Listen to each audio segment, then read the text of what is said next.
All right. Stream the Wow, I meeting. just got the notification that the meeting's streaming on YouTube. It's setting Yeah. up your meeting on YouTube Live. This is pretty cool. So I'm basically, excited. we're all moving to the Caribbean.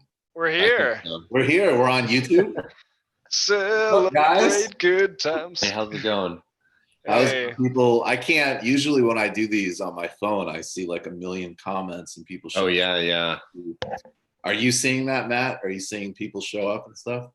Yeah, there's 10 watching now. Looks And like. watching now, yeah. Give people a few minutes. They'll. I mean, this is going to be great advertising for Zoom because I don't think that watermark on the bottom right is removable. So good for them. Oh man, we're sponsored now. We'll have Forrest put the TMBS logo on over those clips. That's what I'm saying. Smack that TMBS over that Zoom. Forget the Zoom logo. I don't like that. Yeah. Well, this is cool. There's 32 awesome. people watching now. This is going to work, guys. This is gonna work. Awesome. This is how we're gonna do the show tomorrow, everybody. We're gonna do a normal show at 7:00. We're gonna, be a little bit off format. Obviously, we're gonna have some different friends join us. I think Emma Viglin's gonna join us. I'm gonna see if Joshua Kahn and Big Waz can also join us. We're gonna have. It's gonna be a virtual slumber party tomorrow. I mean, we're gonna talk about what's going on, but I think I think we're gonna do some other stuff. Like, I didn't even run this by you guys while we were prepping, but I think each of us should bring like some selected reading materials. We might want to, do you have like a favorite Alexander Coburn paragraph? Yeah, like a quarantine book. Yeah, exactly. Do a little book reading. I think we're gonna have a very wholesome time. I'm excited for it. And we're all starting to get that feeling now that we've been holed up for a few days, and I'm sure everyone out there watching is feeling the same way. So this can be nice.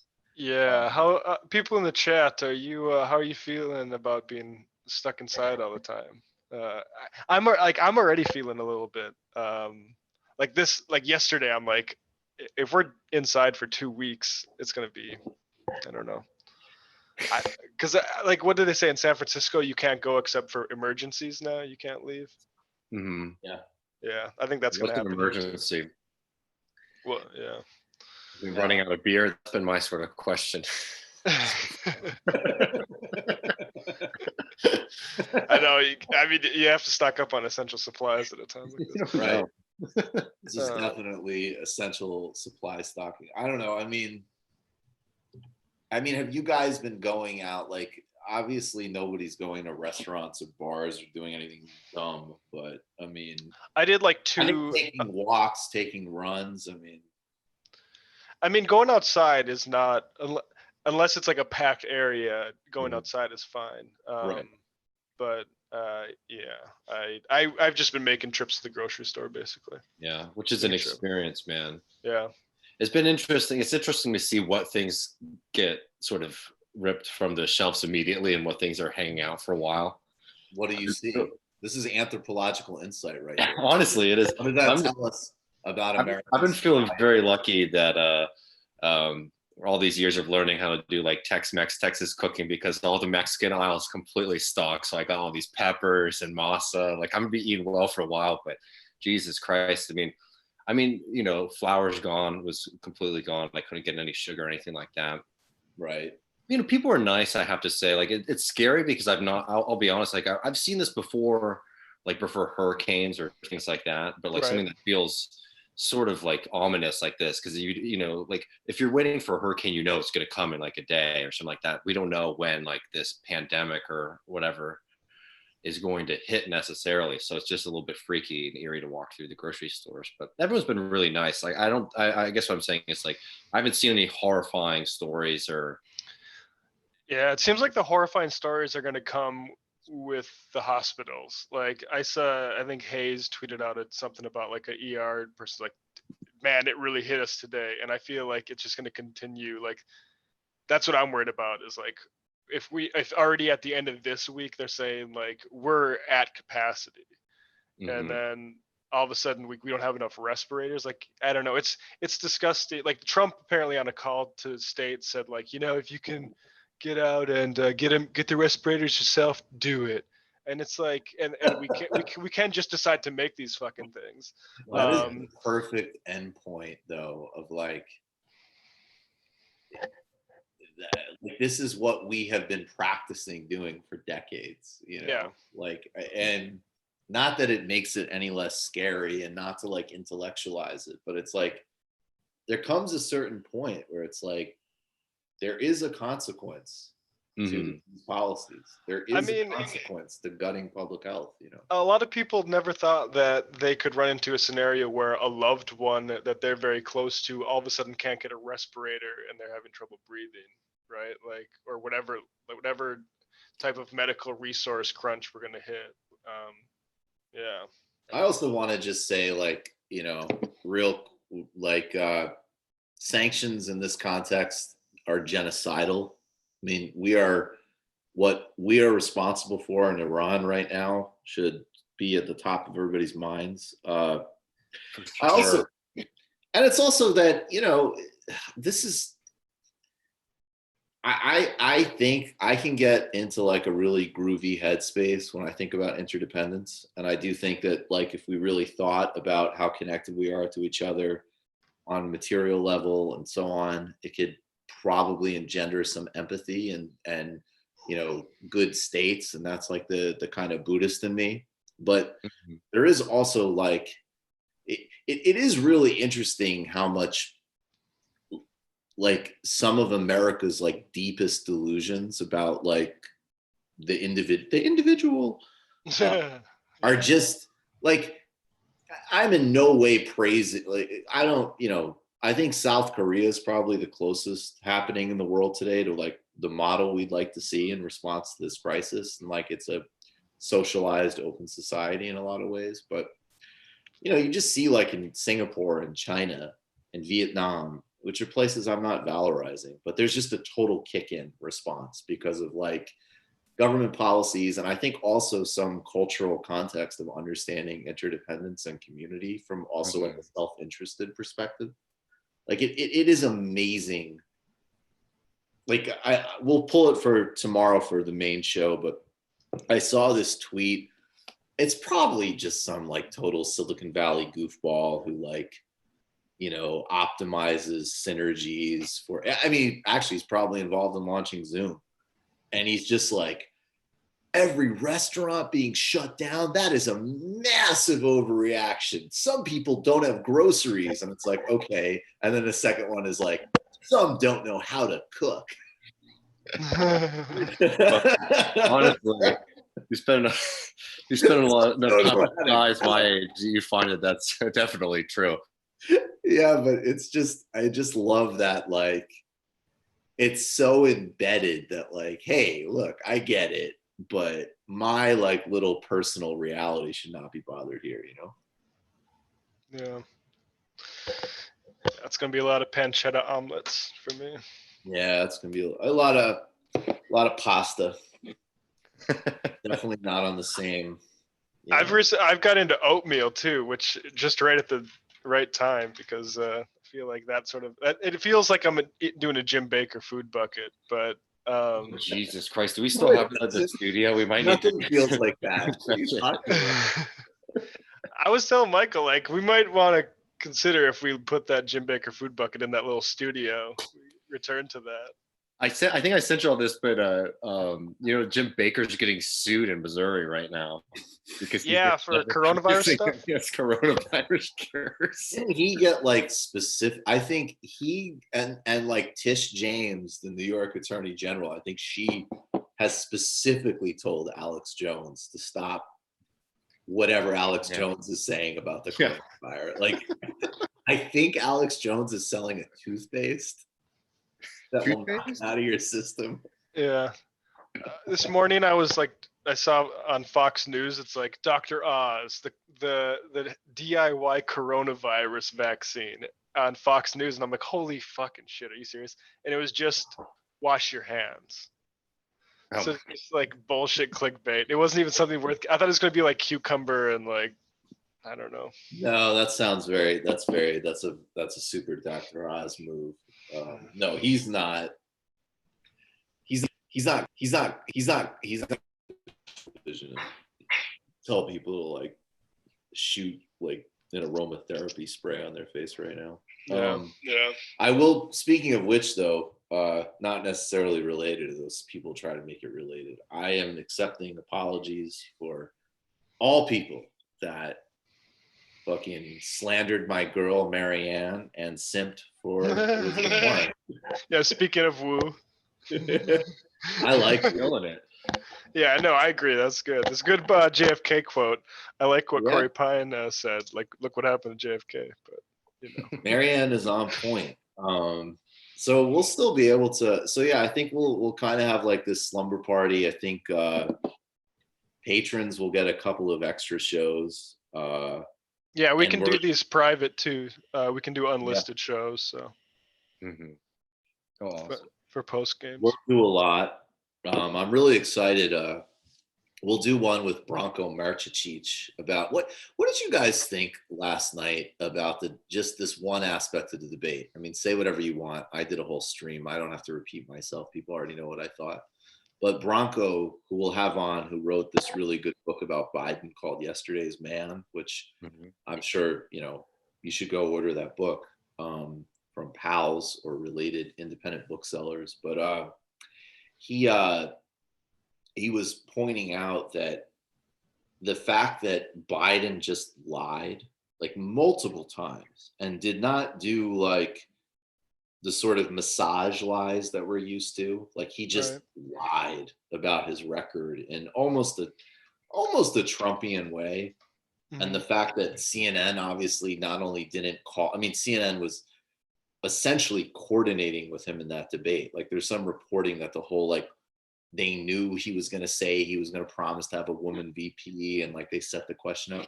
Of course. And so Branko's point was just like, that this whole post-truth conversation is going to have to get much bigger than Trump really quickly. Oh yeah, I agree with that. I mean, I'm looking for this thread, but like last May I tweeted out, and I use the word fascist a lot, but I said Joe Biden lies like a fascist, and I've added like 50 tweets to that. Let's see, I can find it. Maybe I can we can test out the screen share thing. Yeah, let's just see that. Yeah. I mean, seriously, that's the moment that we're in. That, who knows? I mean, I still think that Joe Biden versus Trump, it doesn't. I mean, who knows what's happening now with the coronavirus? But I think it's very frightening. I don't know if it's necessarily a slam dunk for Biden, but the reality is that our entire media apparatus is just set up for misinformation and nonsense. Hell, the New York Times today was putting out, more nonsense from a kind of Russiagate grifter character about how, Russia is going to use the justified freak out about coronavirus to undermine American democracy. Wait, are you serious? Yeah, I'll find it later. I mean, it's just like one of these things. It just never stops. Like that is wild. Like, yeah. Wow. And you wonder, it's like there's this secret editorial policy of the New York Times. Like, my grand conspiracy is that there's an editor at the Times that's like, my whole purpose in life is to prove Aaron Mate right. Probably. It's just wild. Like everything Aaron Mate ever said. Mm-hmm. And related before people. I like people every you can't shout somebody out now because people are always like, what about other people who said the same thing? Aaron Mate and related. Yeah, man. My patience is definitely waning, and that's already been the case for quite some time. That is one, like, I want people to take care of themselves and be in contact through the phone and not freak out as much as possible. But I'm definitely noticing anger. It took everything I had to not tweet out that Bernie's Corona response video wasn't intersectional enough and we needed to push him left. Yeah. Because I just can't. I just thinking of all of the unbearably stupid shit that we had. You know what? A couple of weeks ago we were talking about whether or not it was good that the most popular personality in podcast entertainment endorsed Bernie, and arguing about mean tweets. That was what we were doing. Yeah. You know what's a good sign though? I don't want to say this person's name on the thing, but you know, one of those sort of like woke, sort of lower. They might have got a book deal, but like they were like a blogger. So I'll tell I you know guys plenty who of it is. But people. anyway, she recently had a tweet like, I would take Bernie Sanders seriously if this, and this, but he hasn't been speaking to this, right? Anyway, I looked at her social blade stats and she loses followers every day.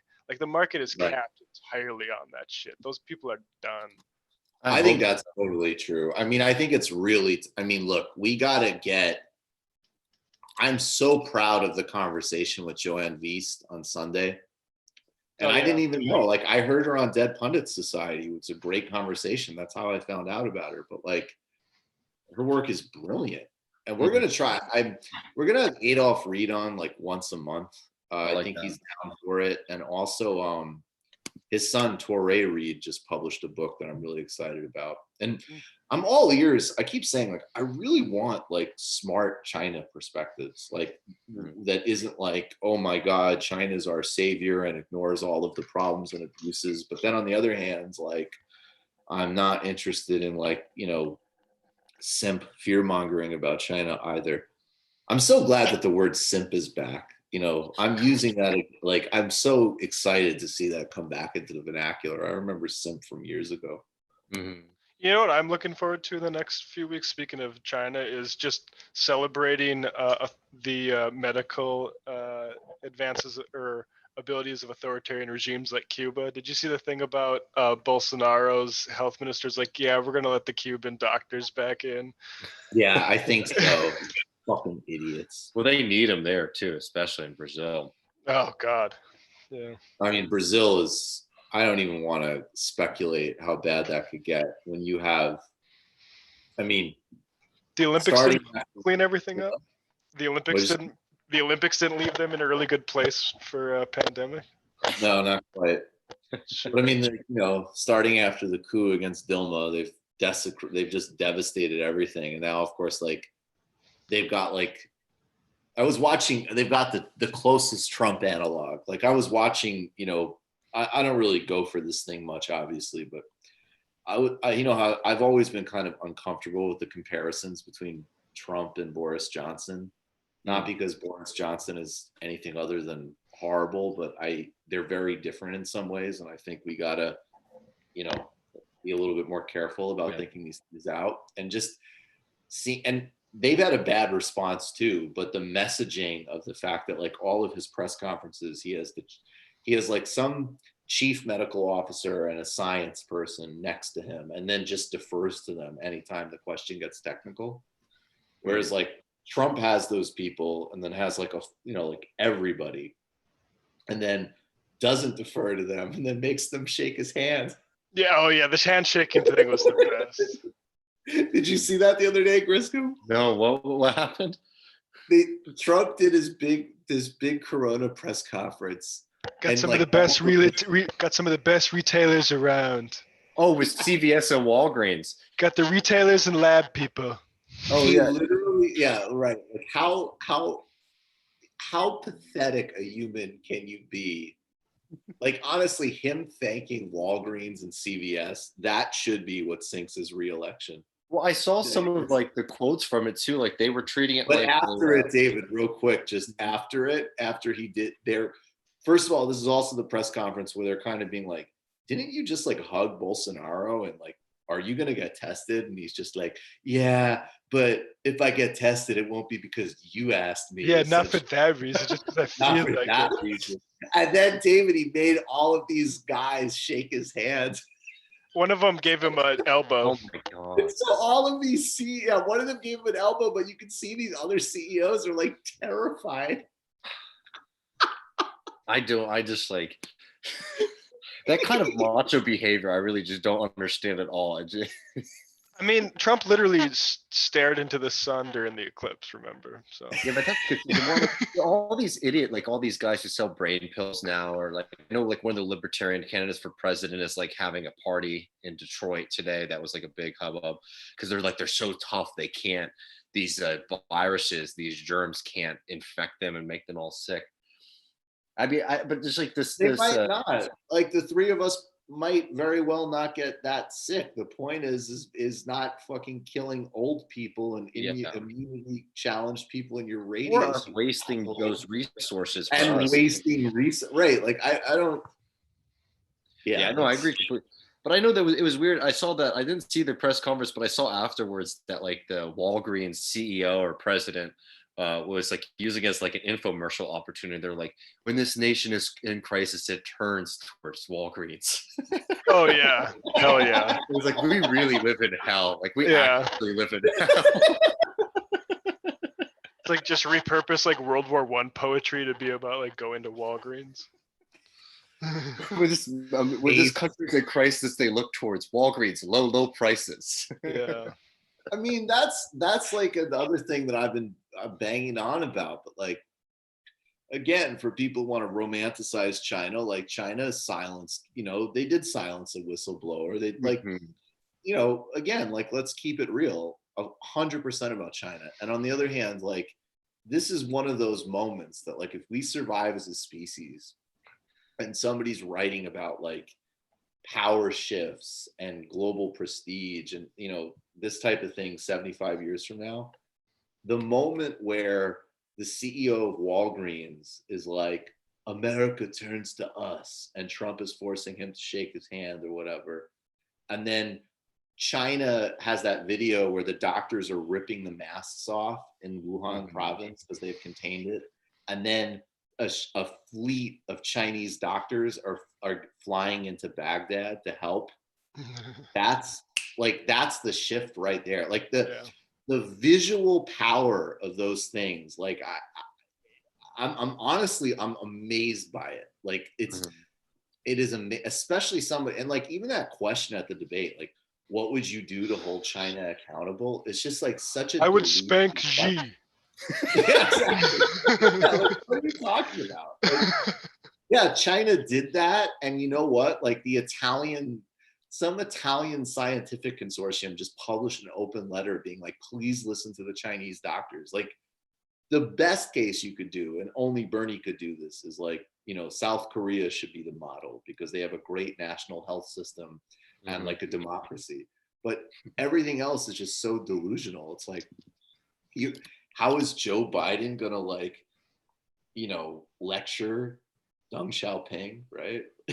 Yeah, exactly. Yeah. Like, what are you talking about? Like China's winning.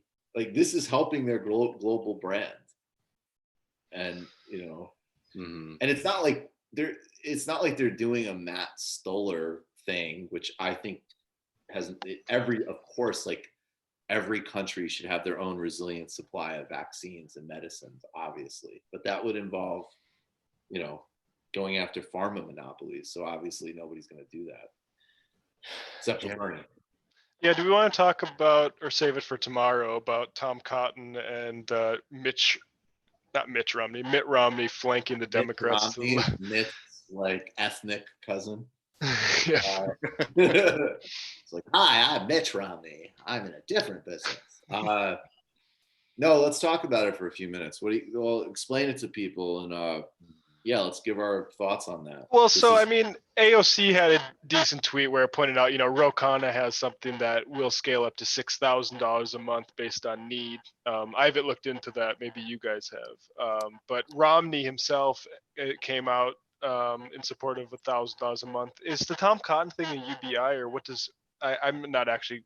I think the Romney.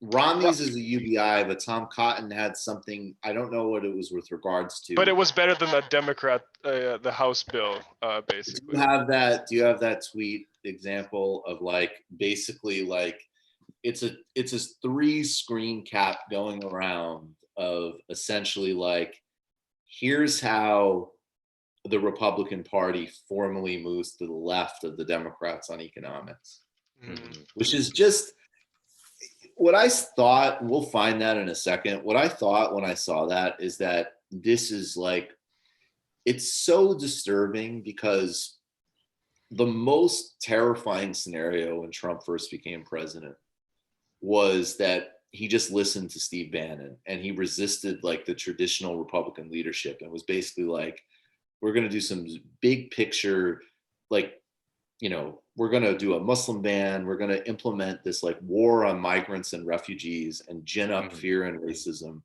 And then on the other hand, we're actually going to like raise taxes on wealthy people, invest in infrastructure, and probably honestly just kind of like leave the ACA alone. And if they tweak it, do something like Trump said, which, we all remember sounded something like national health care. And the fact that they didn't do that was like, okay, like the contradictions in the Republican Party, and because they're so dominated by wealth, they're never going to be able to open this lane, which would be extremely successful, which is like economically left, socially conservative. Yeah. And now to see Democrats be so ineffective and so incapable that we're not even talking about them. Like, we're not talking about a big infrastructure bill or progressive taxation. We're literally seeing Mitt Romney, like fucking classic country club vulture capitalist Republican, just do like a piddling UBI. And because the Democrats, again, individually, like AOC said some good things, Ro Khanna's put forward some stuff. Tulsi Gabbard, again, always credit where credit is due. She put forward like a UBI, but would also include like health expansion. And well, anyways, we'll look at it, but it's okay. Yeah. So here's I don't think this is the one you're talking about, but it gives you the picture. This is Mitt Romney. Every American adult should immediately receive $1,000 to help ensure families and workers meet their short-term obligations and increase spending in the economy. And then Tom Cotton, the House bill set up a complicated relief system that relies on paid sick leave and refundable tax credits. That won't move quickly enough and puts undue pressure on business to lay off workers. We don't want to see layoffs. We need cash in the hands of affected families. Yep. Yeah. So you have a Democratic House bill that, of course, lets McDonald's and Amazon and Walmart and all the other primary predators do whatever they want. And then, it doesn't even, remember how last week we were saying how Andrew Yang is going to be like the fig leaf for like the new establishment politics? Like, here, take a G and shut up. Mm-hmm. They can't even get that. They can't even do that in the House Democratic caucus now. Like, they can't even just say, okay, no structural reform, nothing for evictions, nothing serious. But, and they should do this because people fucking need cash and layoffs need to stop. So I'm not belittling it. Like, Mitt Romney's right. The only problem is it should just be more money. But like, they can't even sit down and say, okay, let's even just stipulate the big corporations can do whatever they want, whatever. Of course, we're not going to hold them accountable, but everybody gets effective immediately, $3,000 a month. Mm-hmm. We can't even do that. It's unfucking real. It's just really. And the one I was trying to talk about, and then I'll shut up, was it was those two tweets, and then some like Democratic something or other being like, okay, but I think this needs to be means tested, like a Jack in the Box parody of all of these idiots, Well, I think it's really telling actually that a lot of times when a lot of people look at liberals and we see, or like Democrats, I should say specifically, like people in the Democratic Party, the people in control of that party, and they think that the reasons that their proposals and what they put forward is so half-assed is because they have to compromise for the Republicans. And I think what's getting lost is that actually a lot of these people actually really do believe in the policies that they're putting forward, and they do like these kinds of means tested programs. That's why all these attacks against Bernie, against his universal programs, was so popular amongst not regular people but Democratic pundits, because they really think that is actually the best strategy to deal with things.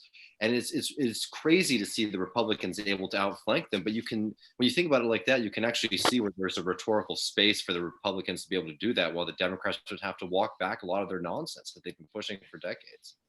And it's so dangerous and unbelievable because that's all 100% true. But even a couple of months ago, like, you could still say, okay, if Republicans want to exploit that glaring weakness, they need to do something that almost none of them are really prepared to do. Like, smart people in media can see that angle, but like,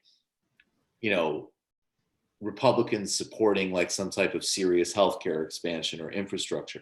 And they're still not, like, they still won't do that because of their donor base and who they are. But the Democrats are so bad that they can even jump on it like a subsistence level UBI and look infinitely more in tune with reality, and are infinitely more in tune with reality than Democratic leadership. Like, of course, what Ro Khan and everybody, I mean, I don't even need to read it. I'm sure that what Ro Khan is putting forward is better than what Romney's putting forward, but he's not the Speaker of the House. Right. You know, I mean, like, it's just, it's wild. It's I don't amazing know. to me how many people have this sort of appetite to talk about things like, well, what Pelosi was actually really doing is showing that, in times of crisis, Democrats are willing to get serious from the get-go and not play. It's like, Fart. it's not getting serious. It's not getting serious to leave all these major corporations like a loophole out of this shit. It's like, that's not serious. Matt, can you go on your screen and get a YouTube fart sounds anthology for that? Oh yeah. Like, all like, I'm sorry, I have to embrace being sophomoric. Like, that's another thing that I'm also having a lot less patience for. And again, maybe I should, but like this, I get it, because I think it's like anxiety soothing to Right. project all of these reasons and play out all of these scenarios, but it's just like, guys, we got to like get in reality. Like, even if we were to give the most generous, I mean, the reality is that Nancy Pelosi is like a extremely wealthy, like, half machine, half corporate politician who has no relationship with like your concerns.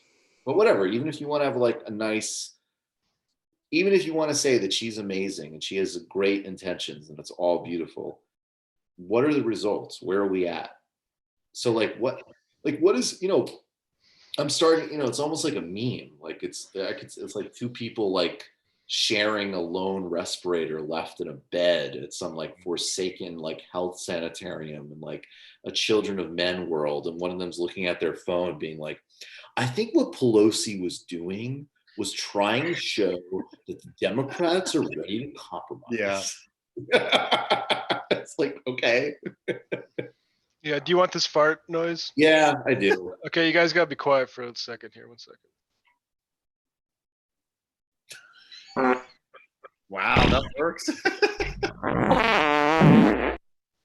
There you go. Okay. All right. We're gonna Sorry. survive this. That might be a good place to end. Yeah. Sorry. No, David, say your last thought. Well, let's end on a slightly elevated note. I apologize.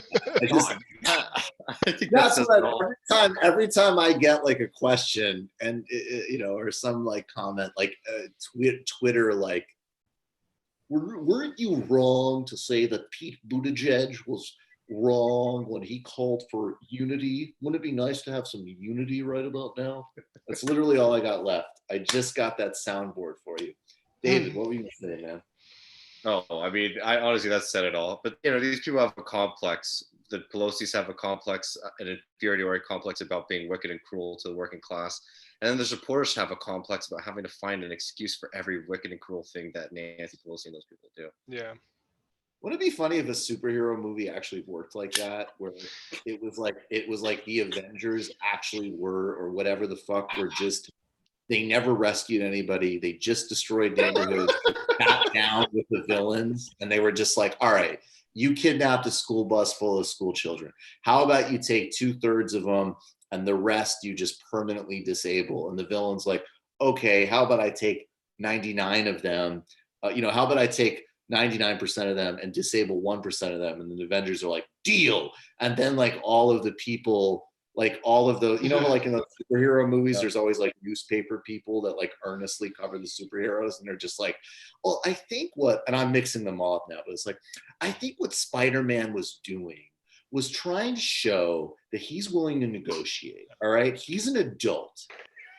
He has real leadership capacity. I mean, at this rate, Donald Trump could say, we're not going to have elections because of Corona. And the Democrats will be like, what about a presidential election in 15 years and a House race in 5?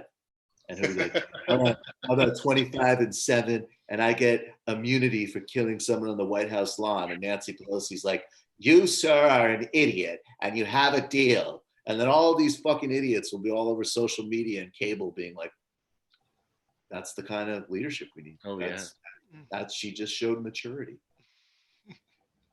We're not All right, too guys, far. normal time tomorrow, 7:00. We will be here. We're going to have different friends joining us. I believe Emma will join us. I think Waz, I think maybe Joshua, but we're going to do our segments. We're going to have fun. We're going to take some Discord questions for patrons in the post game. I think we should do some reading. What do you guys think of that? Do you guys like that reading idea? Yeah, why not? I think we ought to do that. We ought to come in with some selections, some of our favorite reading. This is a very good time to take up reading. Lost art of book reading, folks. If you haven't pulled the trigger yet, you're in a position where you can go to patreon.com/TMBS and get there's over 600 episodes in the backlog. So you can really get up to speed on a ton of things. You should also join Literary Hangover with Matt, do the same thing. Guys, the Boston live show is in June. We're still planning on doing that. So you can grab your tickets to that. Austin has been rescheduled for Friday in July. I believe it's the 10th, but I will reconfirm it tomorrow. So again, either get your full refund or switch your tickets, but we're going to plan on doing that show. My book is available and ready to go. I've tweeted out some links of independent booksellers you can buy it on. Might have a chance to get to reading that in this break here finally. Yeah, time to read it. Actually, guys, please do. I really want more of your feedback on that for sure.